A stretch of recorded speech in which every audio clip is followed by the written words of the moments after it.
Indonesia katanya digadang-gadang akan menjadi kekuatan baru dalam beberapa dekade mendatang.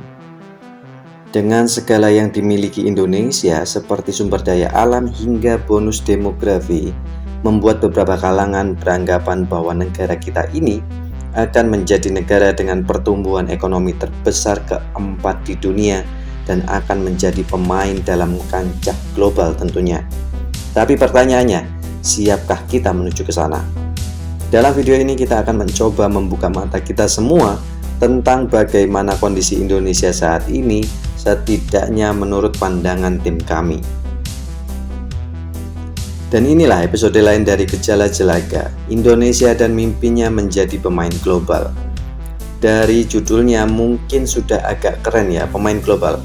Artinya target Indonesia adalah berada di barisan negara-negara industri dengan gross domestic bruto yang besar nih, seperti Amerika, China, Jepang, Jerman, India, dan negara-negara dengan pendapatan domestik bruto besar lainnya.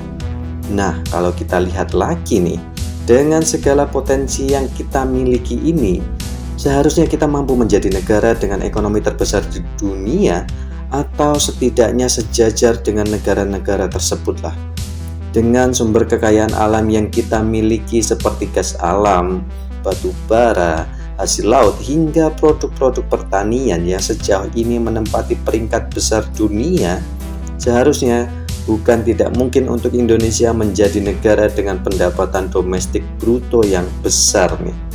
Saat ini, ekonomi Indonesia tumbuh 4,94% pada triwulan ketiga tahun 2023 nih sob. Artinya, ekonomi kita turun sebesar 0,23% dibandingkan periode sebelumnya. Banyak kalangan yang memprediksi Indonesia akan menjadi negara dengan ekonomi terkuat di dunia. Bukan hanya itu, mereka juga menganggap Indonesia mampu menjadi hegemoni di kawasan, terutama Asia Tenggara.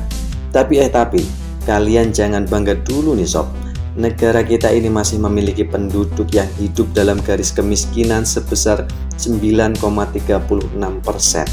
Itu artinya masih ada 25,6 juta penduduk Indonesia yang hidup menjadi orang miskin. Nah, dengan cara support channel ini, artinya kalian sudah membantu beberapa orang keluar dari garis kemiskinannya. Bukan hanya itu, angka korupsi di negara kita ini masih lumayan nih, yaitu sebesar 3,92%, di mana KPK menerima 2.707 laporan dugaan korupsi pada semester pertama 2023. Kita nggak perlu membandingkan dengan negara lain lah ya. Yang pastinya angka tersebut masih menunjukkan bahwa orang-orang di negara kita ini masih doyan melakukan praktik korupsi, kolusi, dan nepotisme dari kalangan bawah hingga tingkat Mahkamah Konoha. Selain itu, tingkat pendidikan yang rendah pada sebagian besar masyarakat Indonesia membuat negara ini menjadi negara yang bertahun-tahun terjebak dalam middle income trap, di mana negara ini berhasil mencapai tingkat pendapatan menengah, akan tetapi tidak mampu masuk menjadi negara maju. Apalagi dunia pendidikan kita masih minim prestasi nih, di mana sistemnya nyaris berganti setiap periode menteri pendidikan. Kesannya sistem pendidikan kita ini memang dirancang untuk para pelajarnya menjadi lebih bodoh nih. Nah, kasus-kasus sebelumnya tadi menjadi sebuah trigger yang membuat Indonesia susah mencapai mimpinya untuk menjadi negara maju dan menjadi pemain global nih. Pendapatan per kapita kita masih bosok, tingkat pendidikan kita masih di bawah standar. Artinya masih banyak orang goblok di negara kita ini, yang kemudian berimbas pada tingkat pengangguran yang tinggi karena kemampuan penduduknya untuk menciptakan lapangan kerja yang sangat buruk. Sehingga ekonomi kita masih sangat bergantung pada pasar modal, di mana sumber penggerak ekonomi Indonesia masih sangat monoton. Rasio ekspor impor terhadap PDB masih sangat rendah. Badan Pusat Statistik mencatatkan tahun ini pertumbuhan ekspor impor Indonesia menurun dibandingkan tahun lalu. Selain itu, negara ini juga terkenal dengan proyek-proyek mangkraknya, di mana hal itu menunjukkan inkonsistensi pemerintah untuk melanjutkan pembangunan pada pemerintah sebelumnya. Artinya lagi, pembangunan di Indonesia masih tidak direncanakan dengan baik, masih sembrono, amburadul, acakadul, imbas dari oknum-oknum pemerintah yang hobinya ngemplang pajak dan memperkaya diri serta sanak saudaranya. Belum lagi keluarganya yang hobinya flexing, pamer sana sini, di saat rakyatnya banyak yang menderita. Asu memang mereka ini. Tapi ya itulah kenyataan bangsa ini, di mana nenek moyang kita mendirikan Nusantara ini dari hasil pengkhianatan dan perampokan kekuasaan, juga penindasan terhadap rakyatnya sendiri. Nah, kalau kita kembali pada topik pembahasan tadi tentang siapkah kita, baik pemerintah maupun masyarakatnya, turut andil dalam peran menyongsong label negara maju sekaligus bermain dalam kancah global, rasanya kita perlu berpikir skeptis nih.